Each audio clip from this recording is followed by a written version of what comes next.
আসসালামু আলাইকুম বন্ধুরা, সুন্দর সহজ দৃশ্যটি আঁকানোর জন্য প্রথমে মাঝ বরাবর সোজা একটি দাগ দিয়ে নিয়ে দাগ দুইটা থেকে নিচের দিকে বাঁকা করে দুইটা দাগ দিয়ে মিলিয়ে দিব। একটা ত্রিভুজের মতো দুইটা দাগ একই পাশে দিয়ে দিব এবং ঘরের লম্বা যতটুকু রাখবো, খুব বেশি না, ততটুকু দিব। স্কেলের সাহায্যে দাগগুলোকে মিলিয়ে দিব।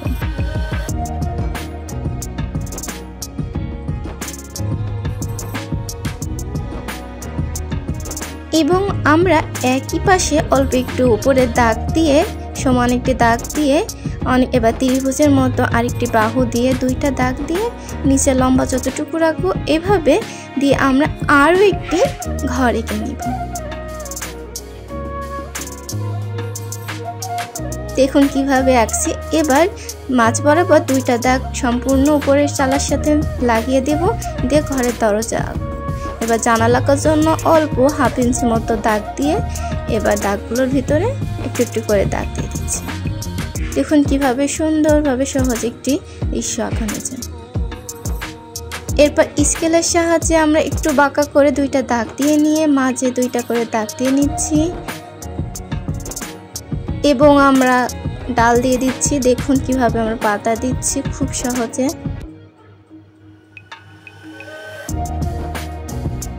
এবং আমরা তার নিচের দিকে কিছুটা ঝোপ এঁকে দিলাম এবং পাশে আমরা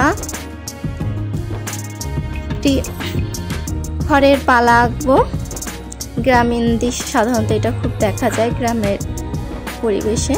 এরপর আমরা একটি গাছ আঁকানোর জন্য এইভাবে দেখুন কিভাবে সহজে ছোট ছোট ভিয়ের মতো করে দিয়ে দাগটা নিচ পর্যন্ত টেনে দিলাম এবং আবারও কিছুটা ঝোপের অংশ আমরা গাছের নিচ থেকে দিয়ে দিব। এবার আমরা গাছের ছোট ছোট ঢেউয়ের মতো করে আমরা গাছের পাতাগুলো দিয়ে দিব। দেখুন একটু একটু করে অনেকগুলো ঝোপ দিয়ে দিচ্ছি। আমি 3টা ঝোপ দিয়েছি এবং উপরের দিকে আরও কিছু ঝোপ দিব। আপনার যত ইচ্ছা ঝোপ দিতে পারেন। গাছটা একটু বড় দেখাবে, দেখতে অনেক সুন্দর লাগবে আশা করি।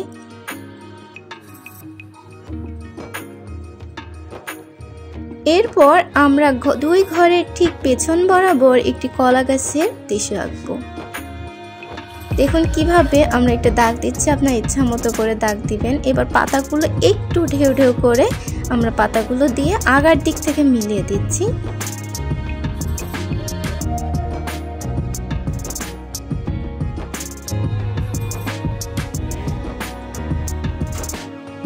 এরপর একটি স্কেলের সাহায্যে ঘরের এবং গাছের পেছন দিকটি দাগ দিয়ে দিলাম এবং আর একটু তার সামনে দিয়ে একটুখানি বাঁকা বাঁকা করে দাগ দিচ্ছি। এটা একটা মাঠের অংশ হবে এবং আমাদের গাছের পেছন দিয়ে একটু বাঁকা করে একটু মাঝে ফাঁকা রেখে বাঁকা করে দাগ দিচ্ছি এবং এটা পাড়ের অংশ ছোট্ট করে দেখা যাবে।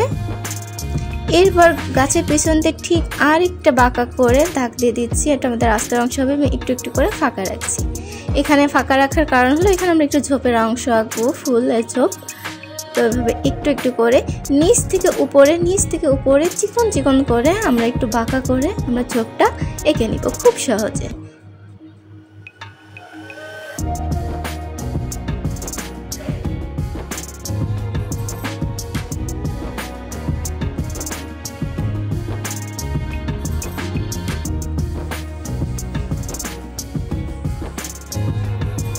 এরপর আমরা পেছনে যে দাগ উপরে দাগটা দিয়েছি এখানে পেছনে ওই দূরে ঝোপ দেখা যায় এমন একটি ঝোপ এঁকে নিচ্ছি। এরপর আমরা যে একটু ফাঁকা রেখেছিলাম এখানে একটা লম্বা একটা লাঠি মতো এঁকে নিব, কারণ এটা আমাদের এখানে নৌকা আঁকানো হবে। এবার নৌকার জন্য তার ঠিক পেছন দিয়ে লম্বা করে অনেকটা লম্বা করে দাগ দিয়ে দিচ্ছি সমান কিছুটা। এরপর নিচের দিকে বাঁকা করে একটা দাগ দিয়ে দিচ্ছি। এটা নৌকার মাঝের অংশ এবং তার নিচের থেকে অনেকটা অর্ধচাঁদের মতো করে আরেকটা দাগ দিয়ে নিচ্ছি।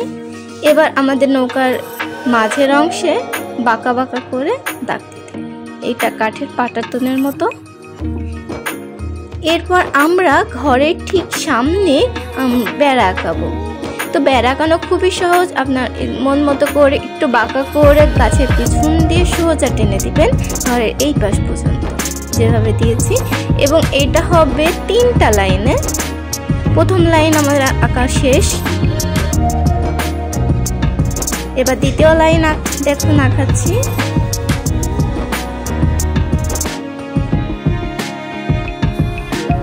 এবার ঠিক পেছন দিয়ে আপনারা দ্বিতীয় লাইনের অংশটি আঁকাবেন। ঠিক 1/2 ইঞ্চি মতো বা তার একটু কম ফাঁকা রেখে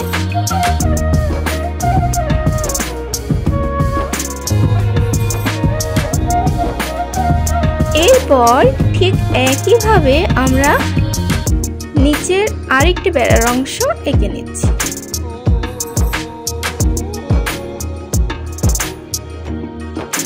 এরপর আমরা বেড়ার যে দাগগুলো সেগুলো হচ্ছে পেছন দিয়ে দিব, উপর দিয়ে দাগ দিব না। বেড়ার লম্বার অংশতে আমাদের কোনো দাগ হবে না, পেছন দিয়ে আমরা দাগগুলো দিয়ে দিব। একইভাবে সব একই রকম একই সাইজে হবে।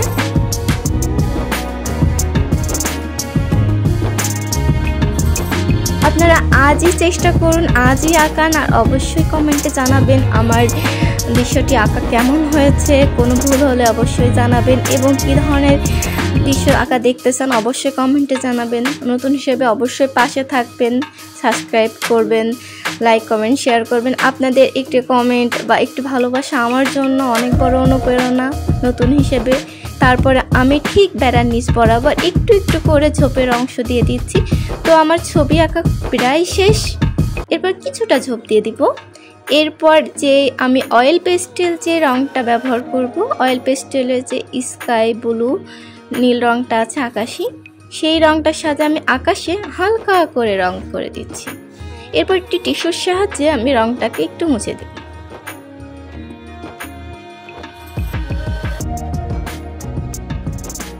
এরপর পেন্সিল রং, পেট্রা পেন্সিল রঙের সাহায্যে আমরা পেছনের ঝোপটা রং করে নিব। এটা পেট্রা পেন্সিল রং।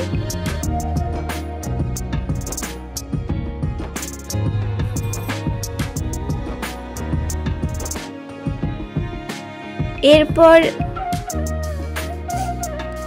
ইয়েলো গ্রিন যে রংটা আছে, অনেকটা টিয়া রং বলি, সেই রঙের সাহায্যে আমরা প্রথমে কলা গাছে রং করে নেওয়ার পরে একই রং পেন্সিল রঙের সাহায্যে আমরা বাকিটা করে দিচ্ছি। আসলে এখানে অয়েল পেস্টেল এবং পেন্সিল রঙের সাহায্য কম্বিনেশনে দৃশ্যটি আঁকানো হয়েছে।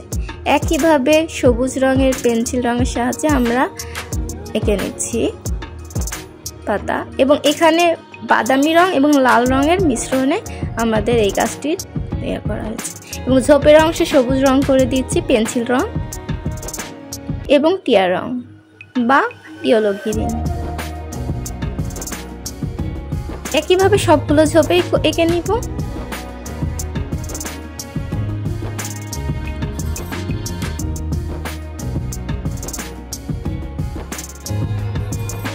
আপনারা বাসায় আজই আঁকুন আর কমেন্টে জানান যে কেমন আঁকিয়েছেন। আর আমার আঁকা ভিডিও ভালো লাগলে অবশ্যই পাশে থাকবেন।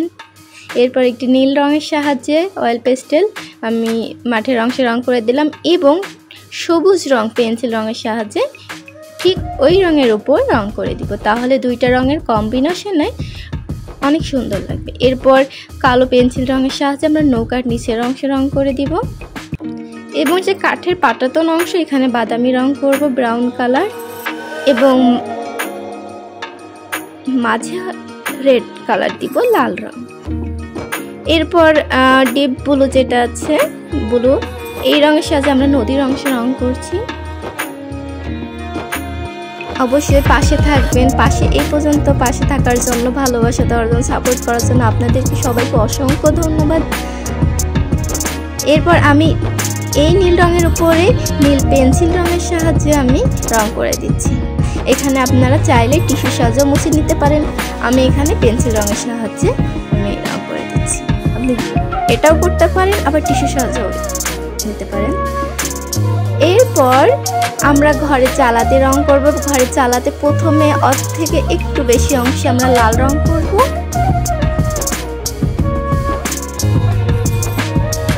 এবং বাকি অংশতে ইয়েলো অরেঞ্জ কালারটা ব্যবহার করব।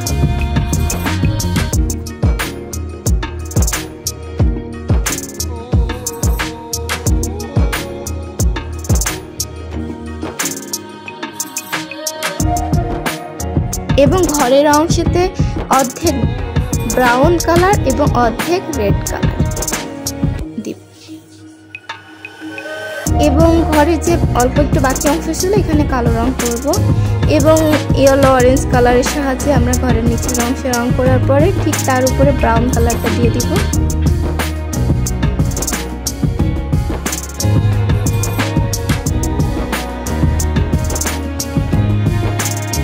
এরপর একটু পেন্সিলের সাহায্যে আমরা ঘরের বর্ডারগুলোতে হালকা করে দাগ রং করে দিব। এরপর আমরা যে চালার মাচার অংশ ছিল এখানে yellow orange plus pencil colour orange কালারের সামনে মিক্স করে আমরা রং করে দিব। এরপর আমরা গাছের অংশতে বাদামি রং করব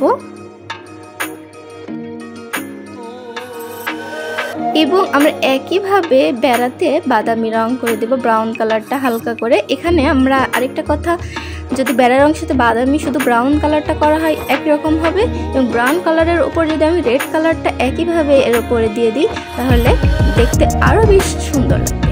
আসলে ছবি আঁকা কঠিন কিছু না, খুবই সহজ। আপনি যেভাবে আঁকাবেন, যেভাবে রং তুলির সাহায্যে আপনি সাজিয়ে তুলবেন সেভাবেই সুন্দর লাগবে, সেভাবেই আপনার প্রতিভাগুলোকে ফুটে উঠবে। আপনি প্রত্যেকে মাঝে একটু করে সুপ্ত প্রতিভা থাকে বা ইচ্ছা থাকে, তো আপনি আজই আঁকুন এবং বলুন যে কেমন এঁকেছেন এবং পাশে থাকবেন। আপনাদের সাপোর্ট ভালোবাসা আমার জন্য নতুন নতুনভাবে অনুপ্রেরণা। এরপর ঝোপের অংশে আমরা পিঙ্ক কালার বা গোলাপি রংটা করে দিব এবং পিঙ্ক কালারের সাথে আমি পার্পেল কালার বেগুনি কালারটা দিয়ে দিচ্ছি।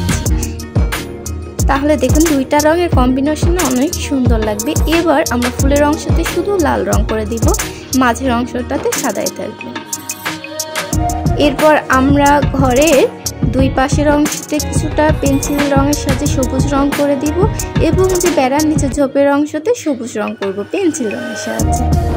তো এখানে আপনারা অন্য রং ব্যবহার করতে পারেন, চাইলে জল রং ব্যবহার করতে পারেন, চাইলে অয়েল পেস্টেল বা আপনি যেই রং পছন্দ করেন সেই রং দিয়ে করতে পারেন, তবে আপনারা অবশ্যই আঁকাবেন। এরপর আমরা গাছের অংশতে প্রথমে ব্লু গ্রিন রংটা করে দিচ্ছি, অয়েল পেস্টেল ব্লু গ্রিন। এর উপরে আমরা অয়েল পেস্টেল ইয়েলো গ্রিন কালারটা করে দিব।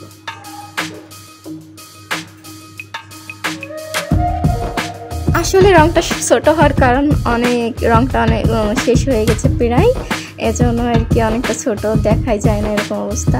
তো ঠিক আছে, এরপর আমরা যে মাটির অংশটুকু আছে সামনে সেই অংশতে সবুজ রং করে দিচ্ছি পেন্সিল রঙের সাহায্যে। তো যে কোনো কাজ করতে হলে অবশ্যই ধৈর্য ধরে করতে হবে, চেষ্টা করতে হবে। ধৈর্য ধরে না করলে, চেষ্টা না করলে সফলতা আসবে না। তো এরপর আমরা পথের অংশতে প্রথমে হলুদ রং করব, এরপর আমরা অরেঞ্জ পেল কালারটা করব এবং ঘরের সামনের অংশটি থেকে একইভাবে হলুদ রং করব। তো আসলে যে কোনো কাজ কঠিন হোক বা সহজ হোক, যাই হোক না কেন অবশ্যই ধৈর্য ধরে চেষ্টা করে যেতে হবে, কখন হাল ছাড়া যাবে না। মাঝে মাঝে মনে হবে হতাশ লাগবে, কিন্তু কখনো না, আপনি অবশ্যই চেষ্টা করে যাবেন, সফলতা আসবেই। কখনো যে কোনো বিষয়ে হাল ছাড়া যাবে, আল্লাহর উপর ভরসা রাখতে হবে। তো আমার ছবি আঁকা প্রায় শেষ। তো সবাইকে অসংখ্য ধন্যবাদ শেষ পর্যন্ত আমার পাশে থাকার জন্য এবং আমাকে এত ভালোবাসা দেওয়ার জন্য, সাপোর্ট করার জন্য। সবাইকে অসংখ্য ধন্যবাদ। আমি মাসুমা বিদায় নিচ্ছি। আসসালামু আলাইকুম।